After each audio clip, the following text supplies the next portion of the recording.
dia, sendo já tarde, disse-lhe Jesus: passemos para outra margem.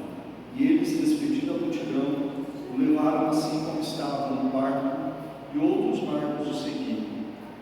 Ora, levantou-se grande temporal de vento, e as ondas se arremessavam contra o barco, de modo que o mesmo já estava a encher-se de água. E Jesus estava na popa, dormindo sobre o travesseiro. Eles o despertaram e lhe disseram: Mestre, não te importa que pereçamos? E eles, despertando, repreendeu o vento e disse ao mar: acalma-te, desce. O vento se aquietou e fez grande bonança.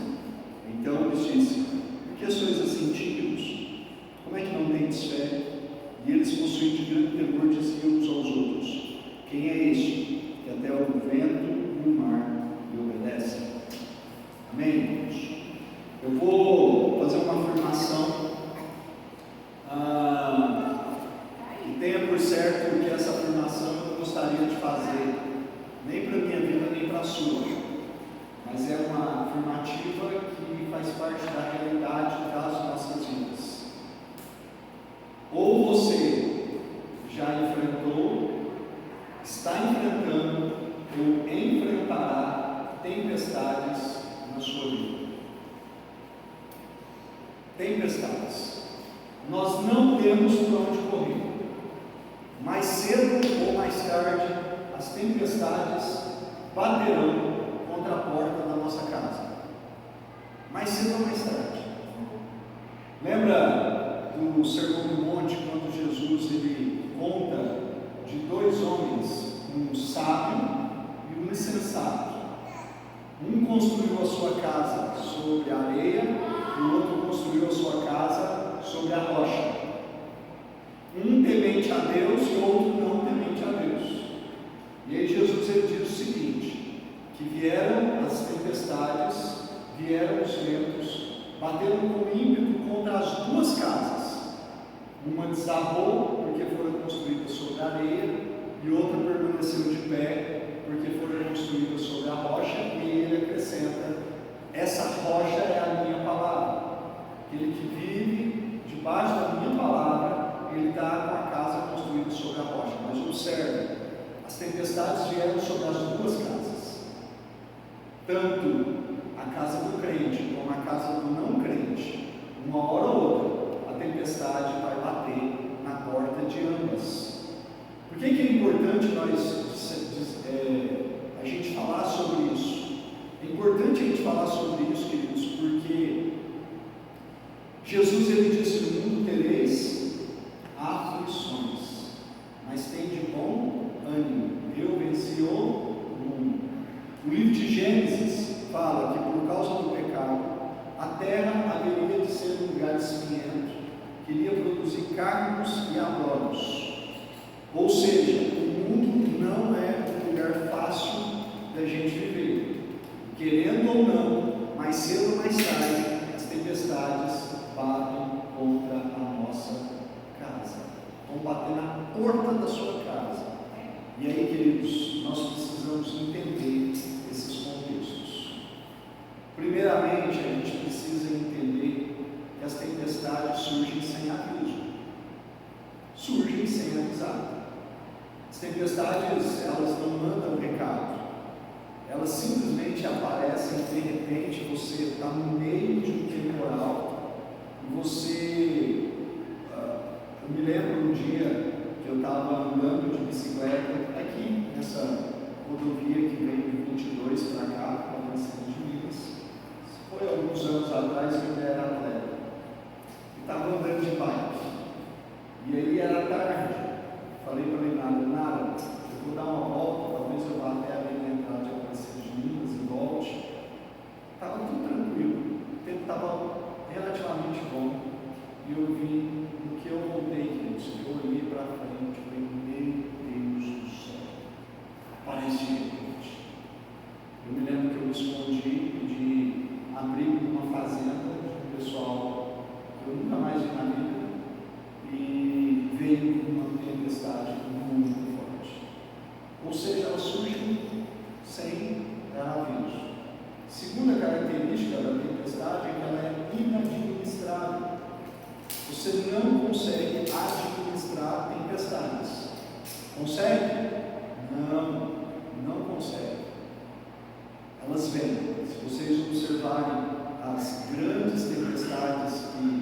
dia que vão se tornar furacões pelo mundo, queridos, a destruição é certa.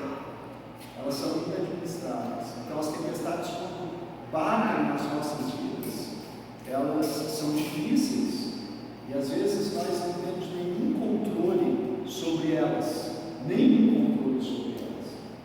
Então, queridos, as tempestades, mais cedo ou mais tarde, baterão contra nós.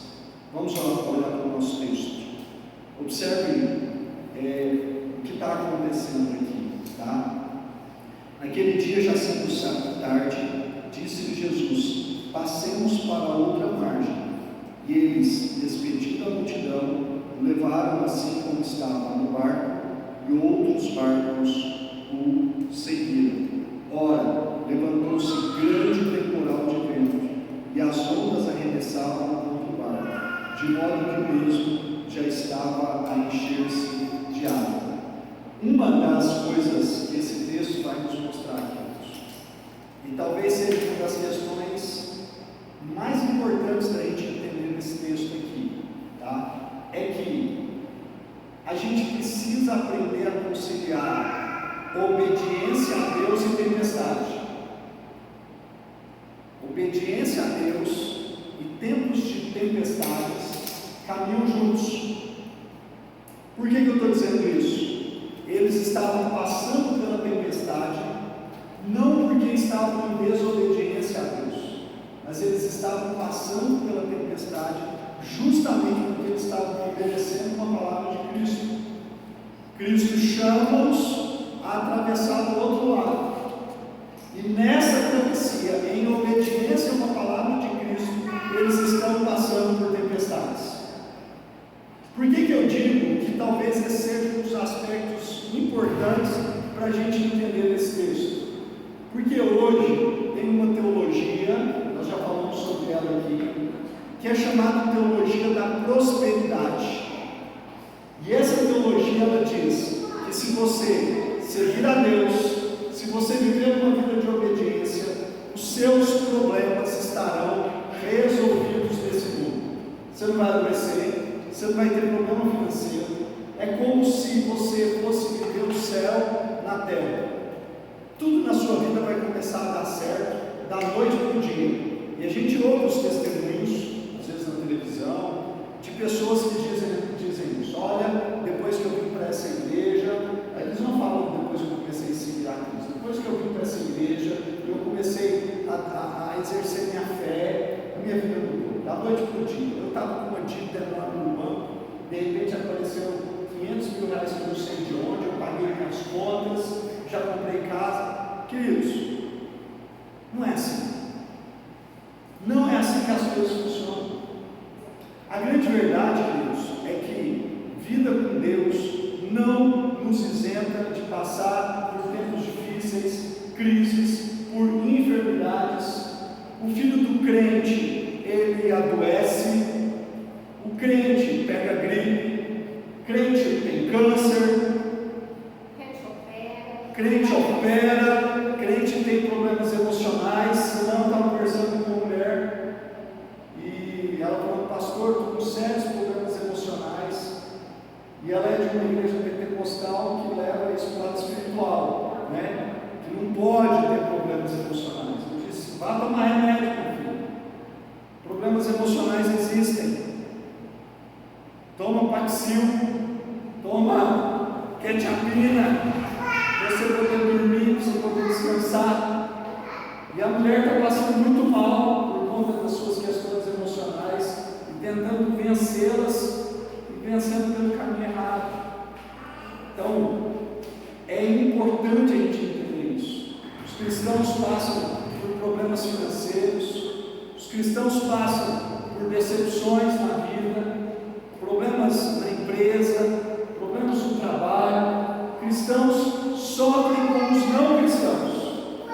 Qual é a diferença? A diferença, queridos, é que nós temos Deus ao nosso lado. Essa é a diferença. Eu tenho um primo, um servo de Deus, um crente, fiel a Deus, fiel no seu dízimo, fiel na sua oferta, e trabalhando numa empresa, a empresa em São Paulo, ou numa cidade próxima de São Paulo. Ele foi o único da empresa mandado embora. O único da empresa mandado embora.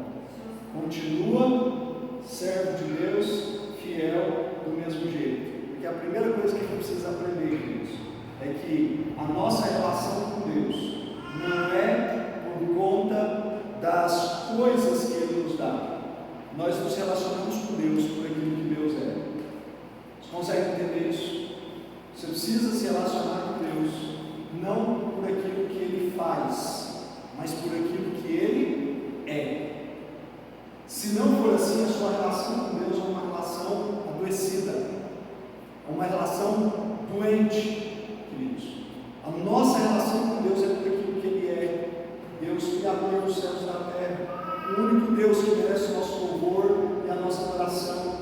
A nossa relação com Deus, queridos, significa que eu me relaciono com Deus, independente das circunstâncias que eu esteja vivendo na minha vida. Pode estar tudo bem e eu estou relacionando com Deus, mas de repente pode ser que esteja tudo mal e eu estou me relacionando com Deus. Eu estou com saúde, estou me relacionando com Deus. Se amanhã eu cair de cama doente, continuo me relacionando com Deus. A minha relação com Deus não depende de circunstâncias, mas a minha relação com Deus depende de eu crer nele por aquilo que Ele é. Qualquer crença em Deus fora disso é uma crença equivocada. Crença equivocada se torna uma crença utilitarista, se torna uma crença na base da barganha. Sabe, aquelas pessoas que se relacionam com Deus porque Deus está dando alguma coisa para elas. Isso é crença na base da barganha, e com Deus nós não barganhamos. Ou você serve a Deus por aquilo que Ele é, ou esquece. Não vai dar certo, irmãos. Continue o texto comigo, queridos. Algumas coisas que nós vamos aprender nessas tempestades. Versículo 38. Jesus estava na polpa dormindo sobre o travesseiro. Eles o despertaram e disseram: Mestre, não te importa que pereçamos?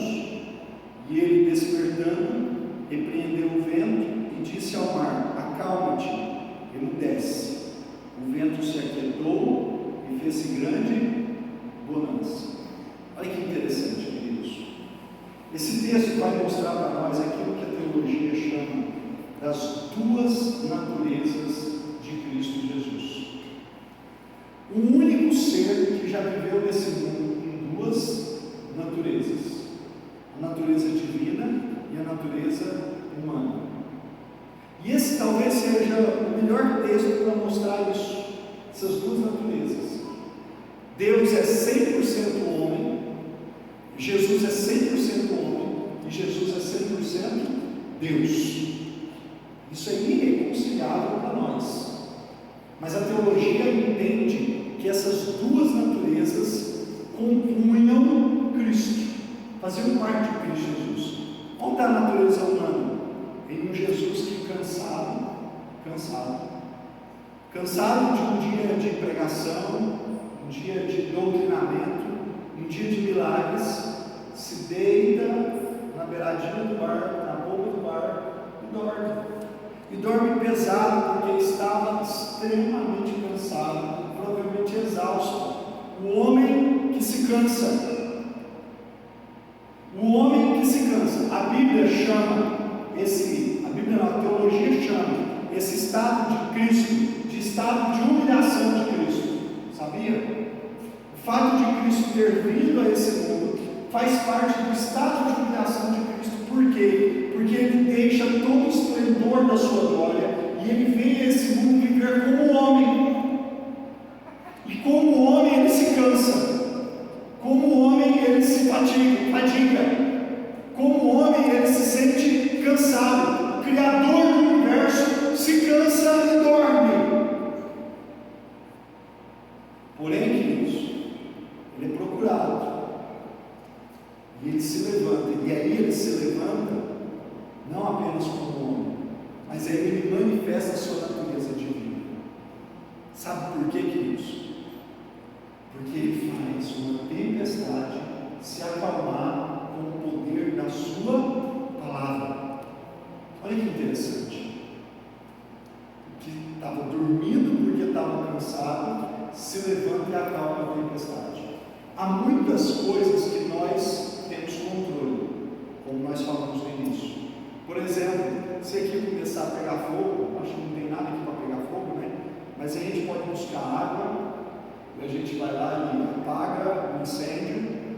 muitas coisas que pode ter controle. Agora, nós não temos nenhum controle sobre uma tempestade. Mas Jesus, ele se levanta, ele dá ordem à tempestade, e a tempestade se acalma por completo. Por que ele pôde fazer isso, Deus? Porque ele é Deus. Ele é o Criador dos céus e da terra. Ele tem o controle de absolutamente todas as coisas nas suas mãos. E aquilo que é impossível aos homens, acalmar uma tempestade, é possível para esse Deus que se levanta depois de um sono e ele faz a tempestade se acalmar. O resultado disso está na sequência do texto. Observe. Jesus diz para eles: então lhes disse, por que sois assim tímidos? Como é que não tendes fé? E eles, possuídos de grande temor, diziam uns aos outros: quem é este que até o vento e o mar lhe obedecem? Quem é este que até o vento e o mar lhe obedecem? Essa pergunta, queridos, ela é interessantíssima e ela é extremamente profunda, porque os discípulos ainda não tinham se dado conta da real dimensão de quem era Jesus, aqueles a quem eles estavam acompanhando, servindo, aqueles a quem eles estavam tão próximos. E aí, nesse dia, eles questionam: peraí, quem é esse que faz uma tempestade se acalmar? E aí, queridos, a gente precisa sair daqui com essa pergunta: quem é Jesus? Quem é esse que faz as tempestades se acalmarem? Esse, queridos, é aquele que, através da sua palavra, como diz lá no Evangelho de João, ele criou todas as coisas. Jesus é o Criador do universo. Jesus é aquele que esteve presente com o povo durante toda a sua caminhada pelo deserto, com o povo de Israel. Jesus é o Cordeiro de Deus que veio a esse mundo. Jesus é aquele que morreu na cruz do Calvário em favor de pecadores como eu e você.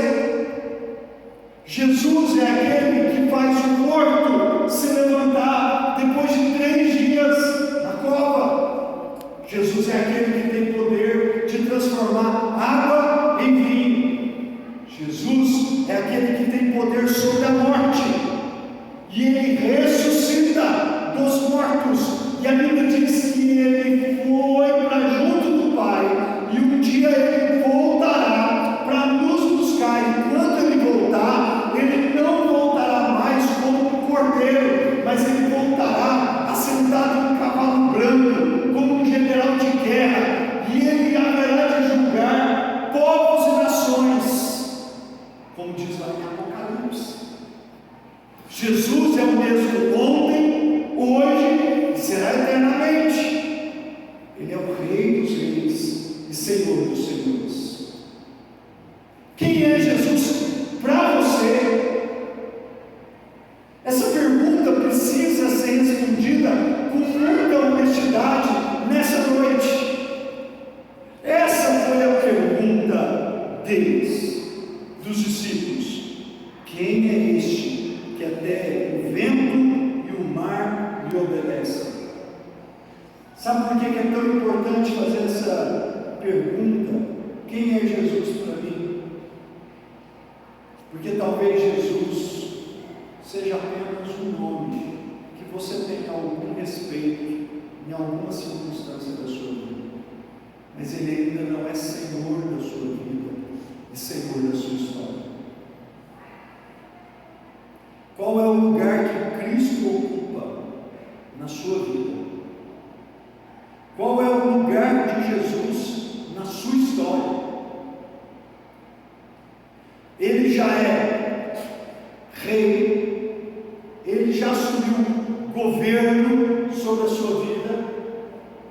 Você já o reconhece como Senhor e Salvador da sua vida? Ou será, queridos, que Jesus é apenas um ídolo no seu coração, que você recorre nos momentos de tempestade. Queridos, talvez a decisão mais importante que você precise tomar na sua vida é a decisão de colocar Jesus no trono da existência da sua vida. No trono da existência da sua vida, em primeiro lugar na história da sua vida. Eu não tenho nenhuma dúvida de que aqueles que assim o fazem recebem grande recompensa. Grande recompensa. E aí você pergunta: e as tempestades? As tempestades, queridos, continuarão vindo sobre as nossas vidas. Mais cedo ou mais tarde, elas vêm e elas batem na nossa porta. Mas nós não podemos nos esquecer que quando nós perdemos completamente o controle sobre elas, existe alguém que ainda tem o controle sobre todas as circunstâncias adversas. E essa pessoa é Jesus Cristo. E com o poder da sua palavra, Ele tem poder para acalmar as tempestades que vêm sobre nós, sobre a minha vida e sobre a sua vida. Coloque o seu olhar em Cristo. Tem um outro episódio na Bíblia que fala também de tempestade. Nesse episódio, Jesus vem caminhando sobre as águas.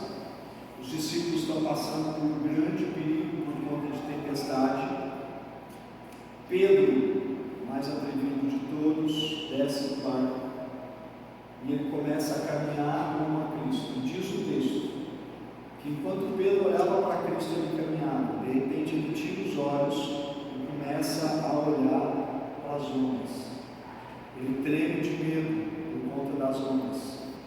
E a Bíblia diz que ele começa a naufragar. A grande questão é onde está fixados os nossos olhos no meio das tempestades. Se os nossos olhos estiverem fitos em Cristo, fixados em Cristo, nós conseguiremos passar por todas as tempestades e nós sairemos seguros, fortalecidos e amadurecidos. E no final das contas, nós daremos glórias a Deus por cada uma delas que bateu na nossa porta ao longo de nossas vidas. Agora, se tiramos os olhos de Cristo e olhamos para as ondas, olhamos para os ventos, naufragaremos. Porque o nosso olhar precisa estar naquele que é o Senhor, que tem governo sobre todas as tempestades. Que Deus nos abençoe, amém?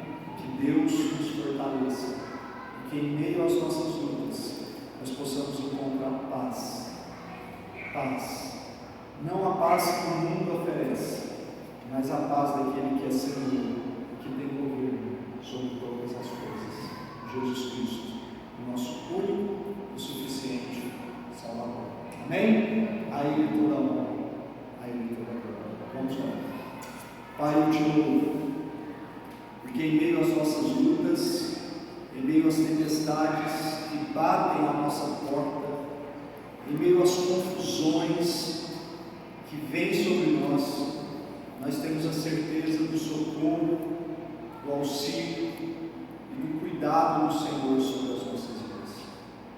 Eu quero te agradecer porque Jesus, Ele tem o poder de acalmar as tempestades. Eu quero te louvar porque em Cristo nós temos a segurança de caminharmos seguros nessa vida, sabendo que o Senhor é quem a conduz, que o Senhor é quem abre portas, que o Senhor é quem acalma o mar e o vento. E eles me obedecem, porque sobre tua palavra, nada pode resistir. O Senhor tem poder sobre todas as coisas. Por isso, nós cremos que o Senhor é o Deus que cuida de tudo, que o mar e o vento lhe obedecem. Nos ajude a crer cada dia mais em Ti, para a honra e glória do Teu Santo nome. Que a graça de Cristo Jesus, o amor de Deus o Pai e as ternas consolações